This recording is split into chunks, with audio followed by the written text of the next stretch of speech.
and what changed, particularly there in that third quarter, that allowed you guys to kind of get on that run? Look, we just tweaked some of our defensive coverages in the second half. We didn't allow offensive rebounding, which was something we spoke about at the start of the game. But until you experience it, you don't realize how relentless they are on the boards there. And but we were able to get stops and get out and run. And we're in the transition phase, and we're making baskets.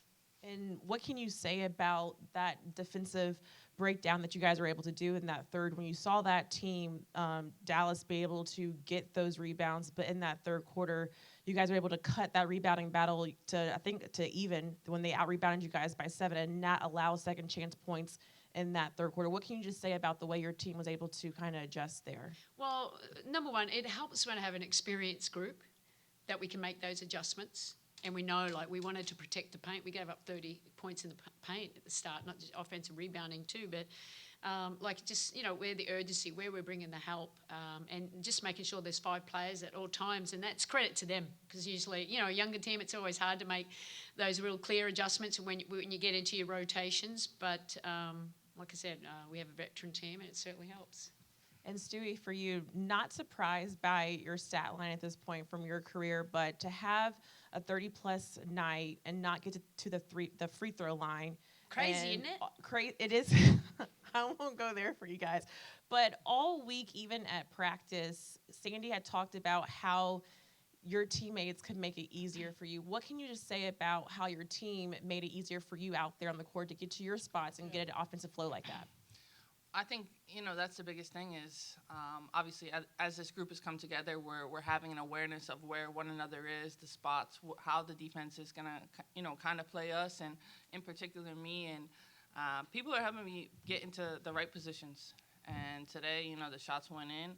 I have no comment about the free throws, but just continuing to play through it and know that, there's going to be nights where it's going to be open. There's going to be nights where it's going to be super collapsed in, and we continue to find the open person.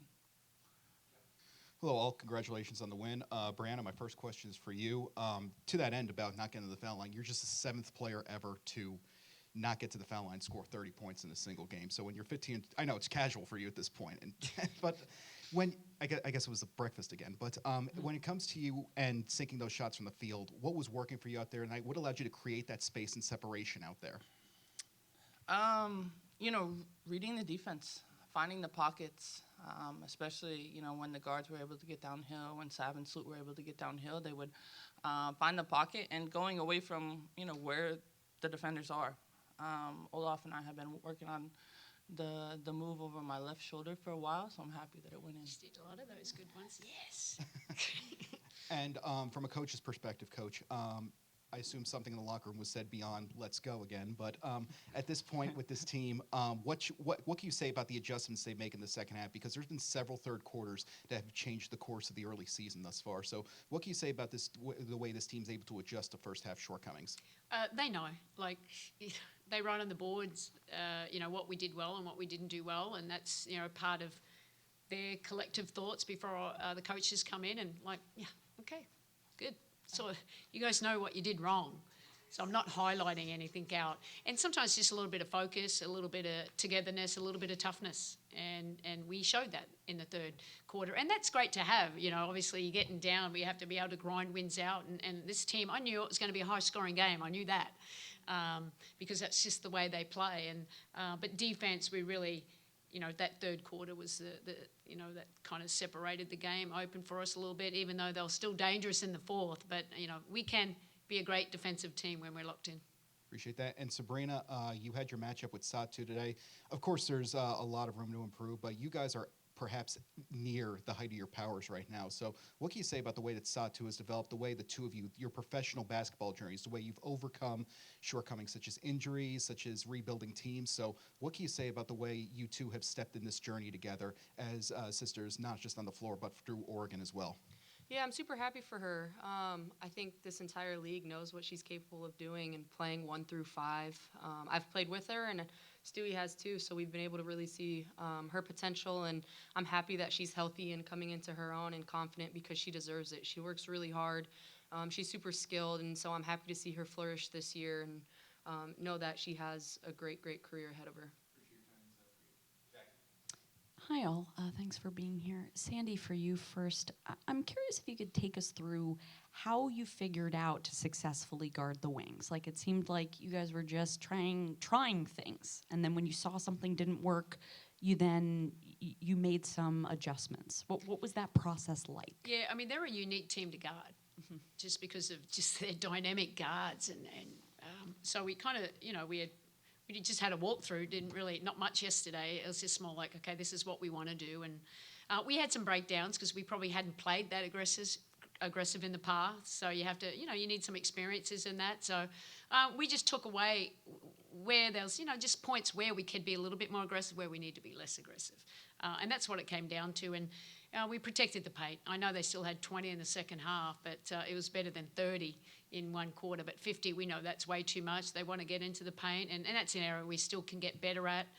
We sent them to the foul line too much, but I thought our verticality was pretty good. It was more about hands, sticking in our hands there. But like I said, I was proud of the group. Just they regrouped and continued to fight and execute the scout to the best of their ability.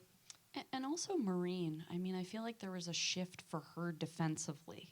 She was struggling a little bit against Enrique, but then in the second half, something changed. I mean, there was that one play where she got the ball taken away, and she followed Enrique all the way down and altered her shot, didn't foul her, didn't score. Yeah.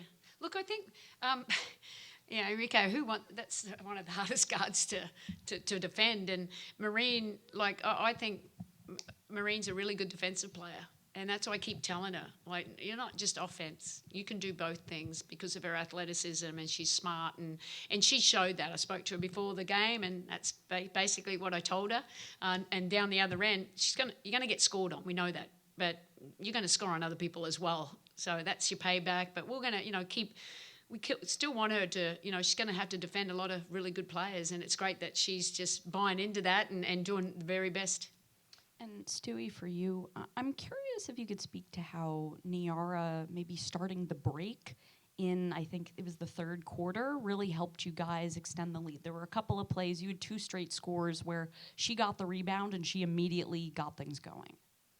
I think just, the ability for her to get the rebound and push the ball, push the pace. It doesn't matter which one of us is bringing the ball up, the fact that we're doing it quickly or passing the ball ahead and finding an open person, especially when we're flowing in the third quarter like that.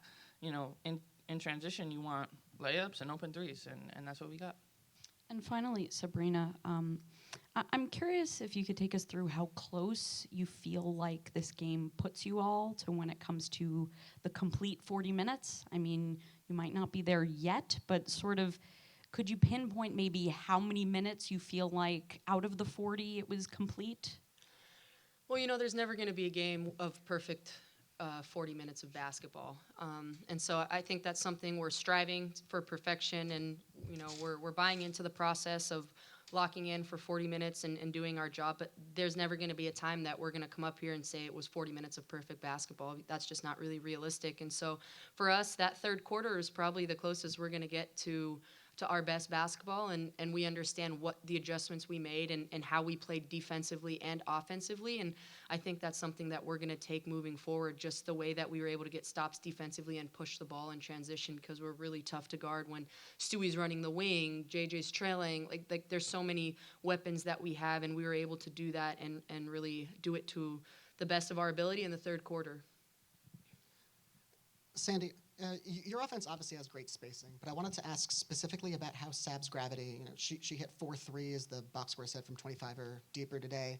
How closely defenses have to guard her out to 25 feet or farther, have you been trying to leverage that to get better looks in the paint for JJ and for Stewie?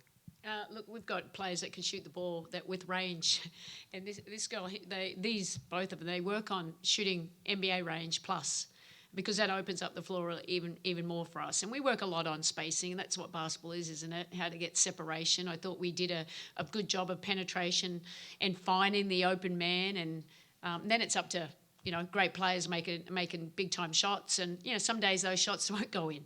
But look, it's a credit to just the work that they put in, really, and us just trying to find a style that can be complementary for all players to have success. And Stewie, just sticking to that theme, I just wanted to ask how having someone who's shooting this much from 25, 26 feet just compares to shooters you played with in the past in Seattle and maybe we're a little bit closer to the arc, and whether that changes the court geometry. Well, I think it's like Sandy said, it's all about spacing and the fact that, you know, if you're Sab, you're not going to get any clean looks or open looks right on the three-point line. It's just the way it is.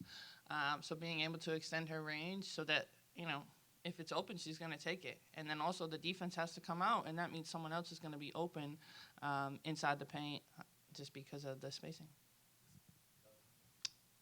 Sab and Stewart, hoping you could talk a little bit just about the unselfishness. I mean, 31 assists today on 39 baskets, which is common for you guys, it seems, and Sab as a point guard. I'm sure it's something you must smile at, just the unselfishness of this group.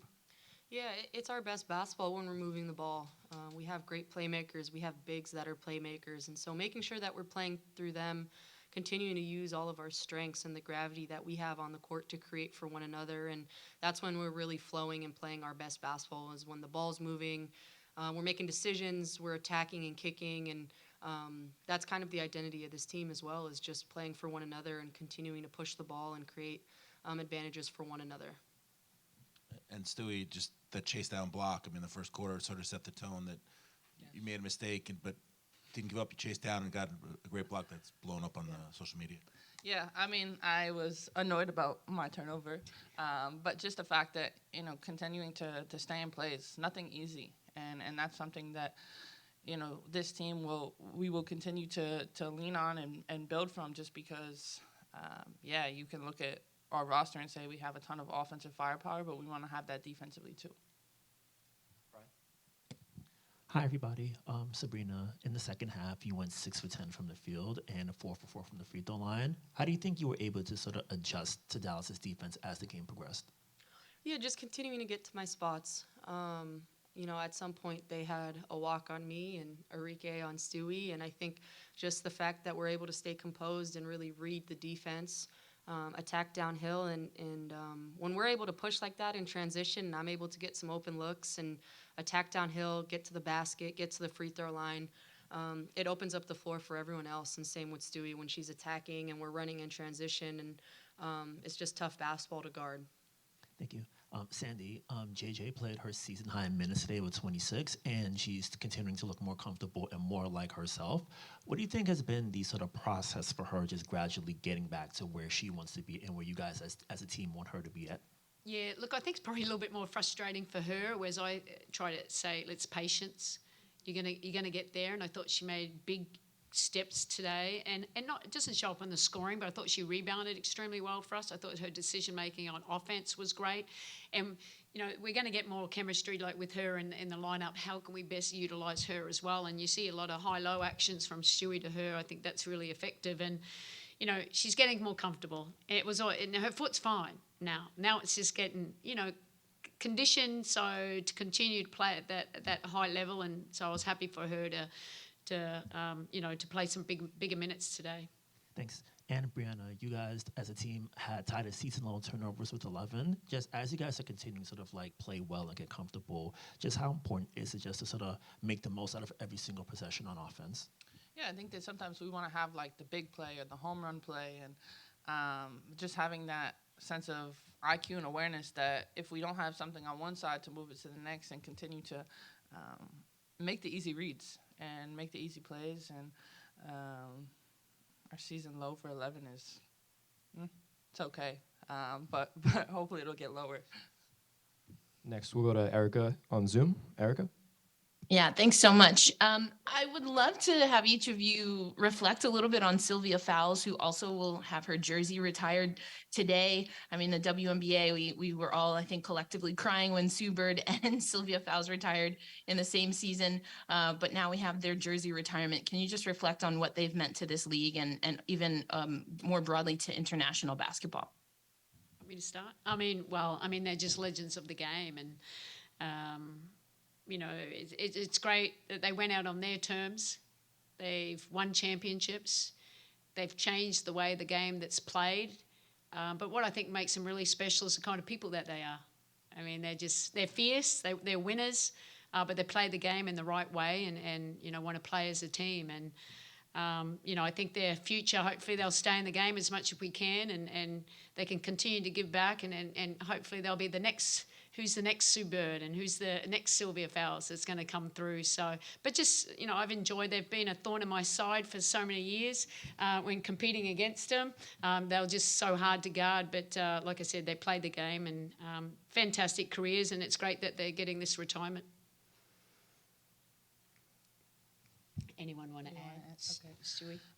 Well, first of all, I'm like, why do they have to both have the same jersey retirement on the same day? Yeah. I think that's, you know, a little bit of a scheduling error maybe, but really when I think about Syl, I think about how dominant she's been, and she's just a force and really difficult to guard and have her guard you. I think that anytime we played Minnie, it was a tough matchup, but my experience playing with her with USA Basketball has been amazing. Ever since I was really a part of the national team when I was in college, she was just looking out for me, and she takes people under her wing and makes sure they makes sure they continue to feel comfortable, do what they need, learn, and that's what she's done throughout that entire organization. So tons of credit and props to her. I hope she enjoys this day because it is truly special, and she deserves to have her jersey retired and her number in the rafters. Okay. Next, we'll go over to Jennifer. 2 quick questions for you. Obviously, heading into the game, Wings right behind you in the standings. How important was it to pull off the win? Very important. You know, we don't want to lose 2 games at home. And last time we played here, we lost against Chicago. And, you know, obviously a game that hurt us, but a game sometimes you need, because you can remember that, like how we lost. You know, we want to play well in front of our fans, but we want to make sure that we're staying up the top of the ladder. That's critical as we move forward. But look, we are focused. We want to always come out and be the best on that day. So, you know, hopefully that's a win. Hopefully we're winning more than losing. And Sandy, you mentioned fans, Sab and Stewie. Question for you. Obviously, there's a lot of action on the court, but what can you say? I'm doing a story on kind of the total fan experience. What can you say about what this team does? I mean, it's just stop action with Ellie and the Timeless Torches, especially on a day like today, celebrating Pride in the WNBA here in Brooklyn. Yeah, I mean, I try not to pay attention to it too much during the game. I saw her dancing, Ellie dancing on the chairs. I did see Ellie dancing on the chairs as well. But I think it's super important. There's a lot of kids in the stands, and to be able to create an environment where parents want to bring their children to the game and watch us and feel a part of our team, because the fan base is a part of this team and helps us throughout the entire season. Just the energy and warm-ups throughout the game when we go on runs, it feels really electric and united, and they help us win a lot of these games. And at home, that's what you want. You want to have that advantage of knowing you have this fan base behind you that's going to cheer you on and support you through the highs and lows. And so all the extracurricular stuff, I've heard about it. I see it on social media. I see Ellie dancing. And I'm just happy it's creating an experience for people to want to come back and be a part of this, because I think it's super important for the community and for New York. I mean, Marta tells me it's like a performance. I think, you know, just watching the game from her perspective, she's just saying it's obviously great basketball to watch, but, you know, you have Ellie, you have the other dance groups, which I have not seen, but she said it's just enjoy. You can just enjoy it and feel the energy and excitement around all of the things. Great. Thanks, everyone. Thank you. Thank you.